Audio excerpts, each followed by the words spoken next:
our story begins.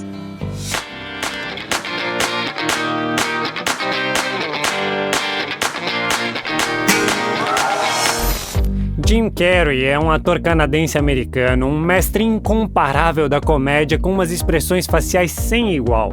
Só que o sorriso e o humor desenfreado dele não refletem o mundo interior. E o caminho para o sucesso foi cheio de dificuldades e frustrações. A gente fez esse vídeo para você ficar por dentro das peripécias do favorito do público. Mix Show apresenta... Jim Carrey, como é a vida do rei da comédia e como ele gasta os milhões dele.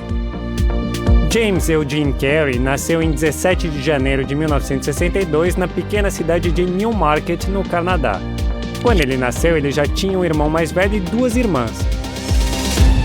Jim tem raízes de várias nações, incluindo Irlanda, França e Escócia. No passado, eles se chamavam Carey, e depois acabou virando Carrey.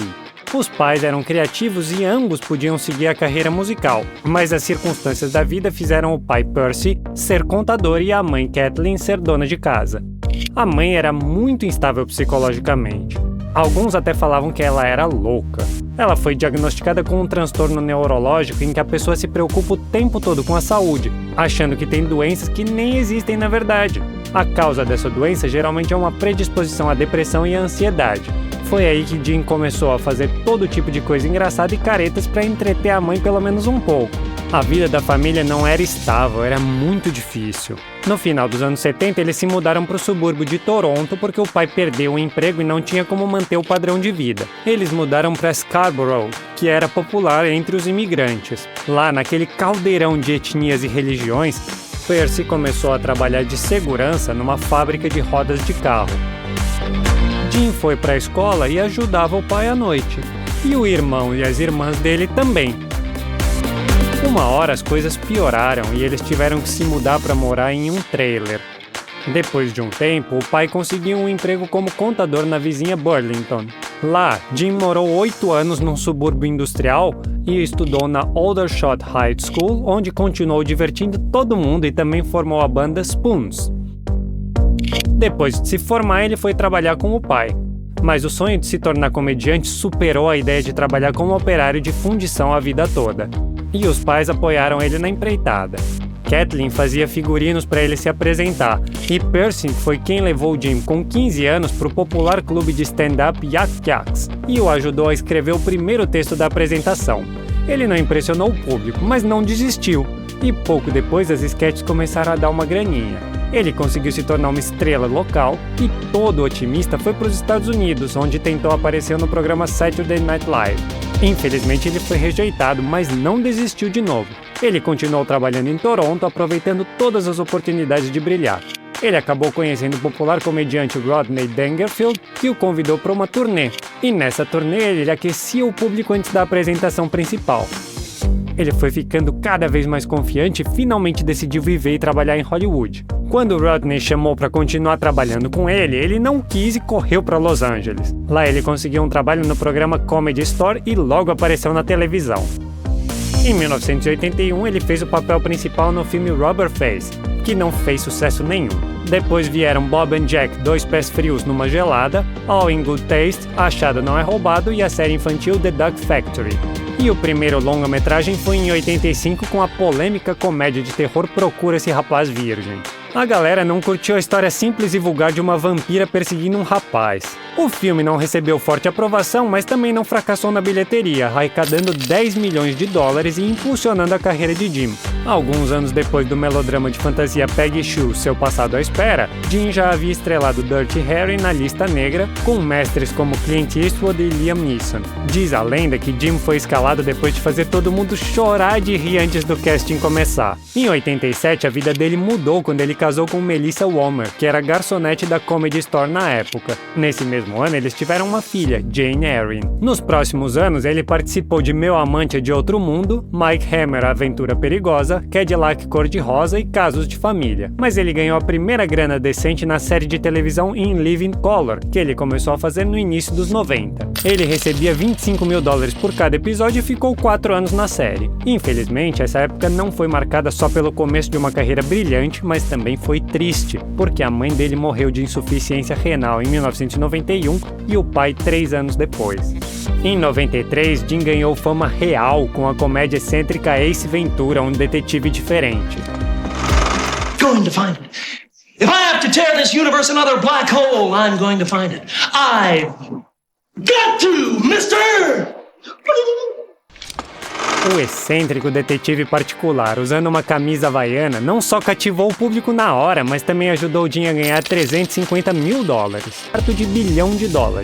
Depois da morte da mãe, ele entrou em depressão, o que fez ele e a esposa brigarem. Eles já estavam quase se separando e a gota d'água foi Lauren Holly, esposa dele em Debbie Lloyd. Depois de um divórcio que custou $7 milhões, ele se casou com Lauren, mas a união só durou uns meses. Ele nunca se casou de novo no papel, mas já teve noivo de Renée Zellweger e já namorou várias beldades. Em 94 foi uma explosão nas telonas com a encantadora comédia Um Máscara, que segundo os autores era para ser um filme de terror. Só que eles logo descobriram que os italianos já tinham feito um filme de terror com um enredo parecido 10 anos antes. Para não parar com o trabalho e ao mesmo tempo se proteger contra plágio, o diretor decidiu fazer uma comédia. Jim Carrey foi a escolha perfeita. Ele deu vários toques pessoais ao personagem e sem eles o Máscara não teria sido tão perfeito. Powers, I could be a superhero! I could fight crime, protect the innocent. Work for world peace!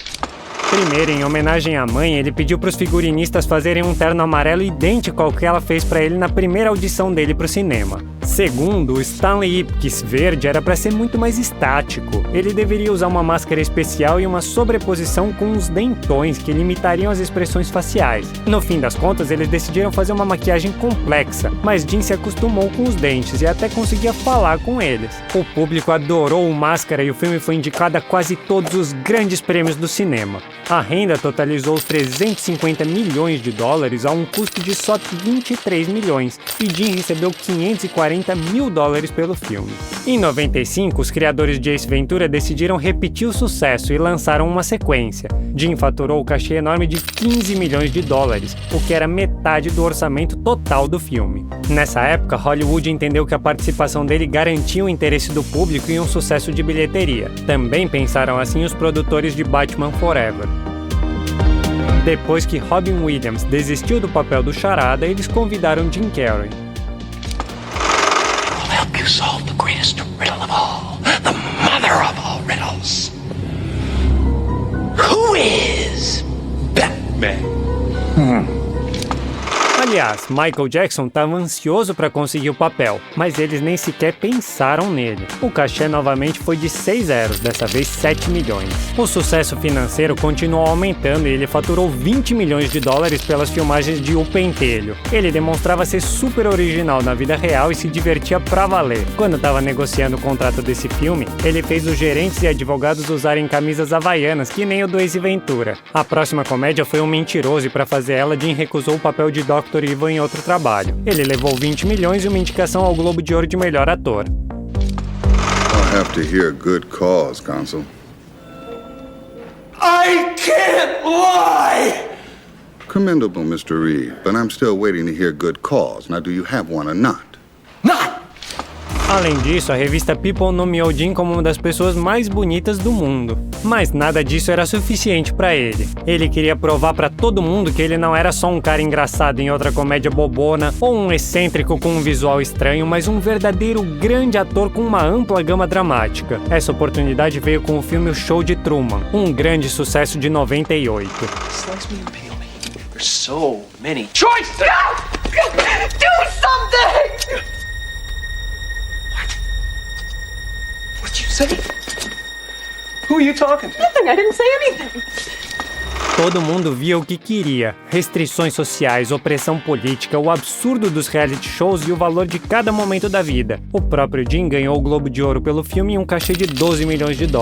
Jim então apareceu no filme familiar Pequeno Milagre e conquistou o público com outra atuação excelente. E no drama biográfico O Mundo de Andy, de 99, na vida do comediante americano Andy Kaufman. Actually, the movie is really great.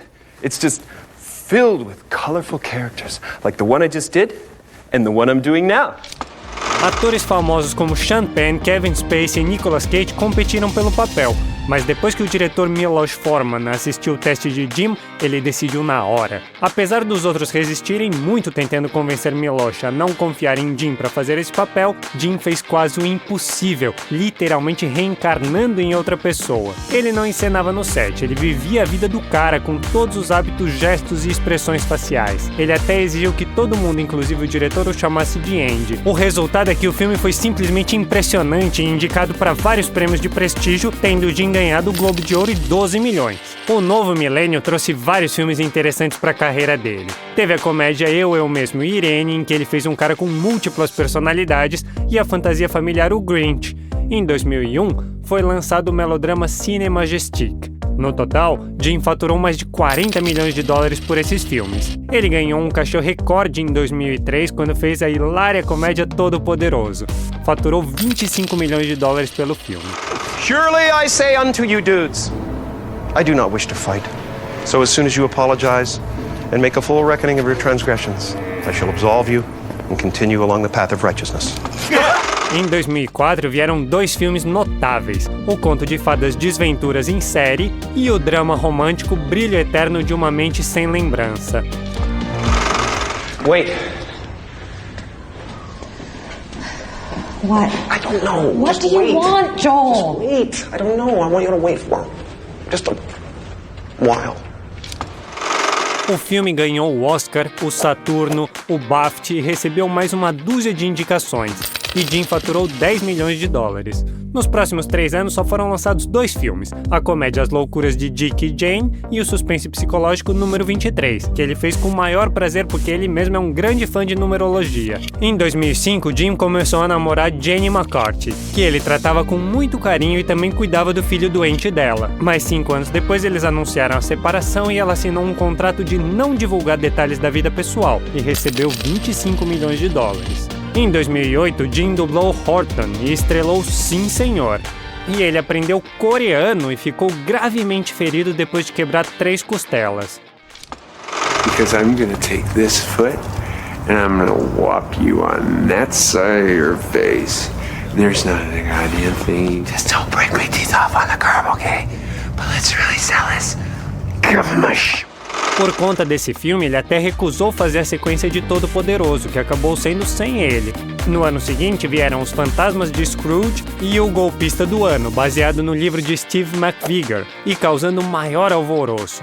As cenas íntimas gratuitas faziam o filme ser quase underground, e isso apesar de que o distribuidor tinha exigido que removessem as cenas explícitas. Depois de dar tudo do emocional dele em papéis dramáticos icônicos, ele começou a assustar os produtores com um comportamento inadequado. Quando ele fez o papel de um esquizofrênico em Eu Mesmo e Irene, ele pegou uma mania de perseguição, falava umas coisas estranhas e do nada fazia escândalo.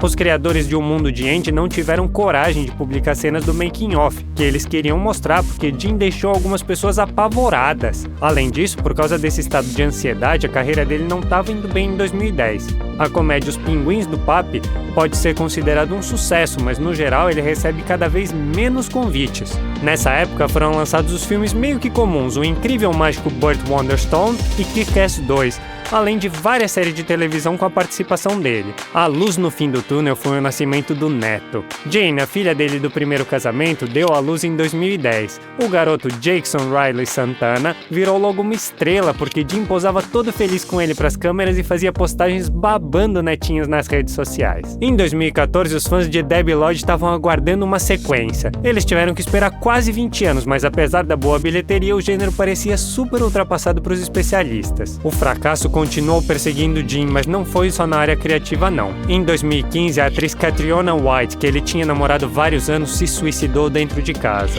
Eles tinham anunciado a separação uns dias antes do acontecido. Os pais dela culparam Jim pela morte dela porque os psicotrópicos que ela tomou estavam no nome dele. Além disso, Catriona deixou uma nota de suicídio falando que ele passou para ela uma doença sexualmente transmissível, fez ela usar drogas e a destruiu.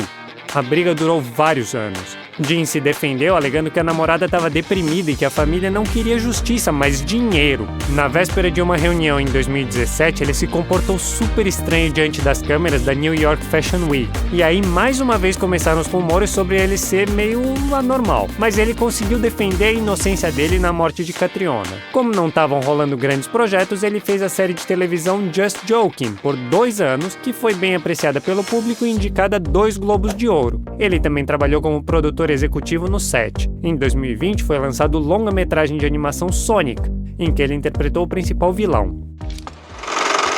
Are you in charge here? Yes, I am. Wrong. I'm in charge. Is Major Ben charge? A galera curtiu as aventuras de Sonic e depois de 2 anos filmaram uma sequência e planejaram produzir as próximas partes também. No início de 2022, ele ajudou The Weeknd, um dos principais músicos pop da atualidade, a implementar a ideia inusitada de seu álbum Down FM. Nele, Jim fez o papel de um apresentador de rádio que vira guia para o mundo dos mortos. Nem precisa dizer que ele conquistou muito durante a carreira. Começando com apresentações gratuitas e castings intermináveis, ele alcançou o título de um dos atores mais bem pagos de Hollywood. No momento, a fortuna dele é estimada em 180 milhões de dólares. Em 94, ele comprou uma vila no oeste de Los Angeles por 3,8 milhões e depois um terreno adjacente por quase 2 milhões. A propriedade é enorme, cercada por vegetação, com uma casa espaçosa de 750 metros quadrados, uma pousada aconchegante, uma piscina e uma quadra de tênis. Ele também tem um apartamento de luxo de 6 andares e 650 metros quadrados em Manhattan, que ele comprou por 13,5 milhões de dólares. Foi construído em 1824, mas o prédio está em excelentes condições e é perfeito para uma estrela como ele. Em 2012, ele também curtiu um apartamento com um design muito incomum no Brooklyn, com uma vista panorâmica e um relógio de 4 metros. Os corretores estimaram o imóvel em 19 milhões de dólares e isso com desconto. Naquela época, ele estava saindo com Anastasia Vitkina, uma estudante russa, e a imprensa concluiu na hora que ele estava procurando um apartamento para a família. Ele também tinha uma casa em Malibu, 5 quartos, 5 banheiros e muito espaço para relaxar, com predominância de cores claras e detalhes brilhantes conforme o gosto local. A casa ainda tem uma lareira e um deck de observação. A mansão à beira-mar custou quase 10 milhões na época, e em 2013 ele vendeu a propriedade por 13,4 milhões. Jim não é um grande fã de carros. Ele tem só 2 carros, um elegante Mercedes AMG SL 63 prateado de 155 mil e um luxuoso Porsche Panamera de 200. Mas ele tem um luxuoso jato particular Gulfstream 5, projetado para 20 passageiros, e ele é estimado em 50 milhões de dólares.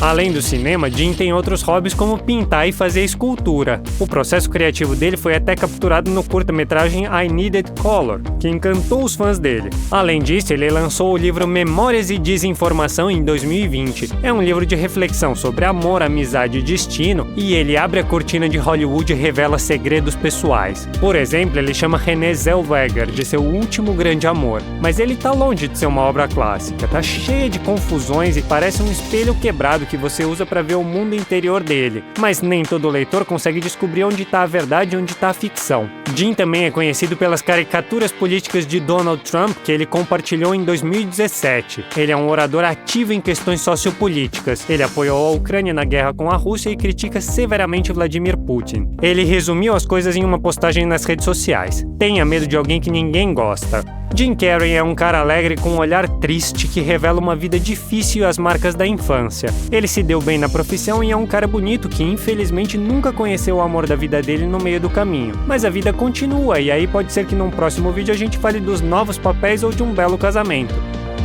O que você gostaria de desejar a Jim Carrey? Thank you very much.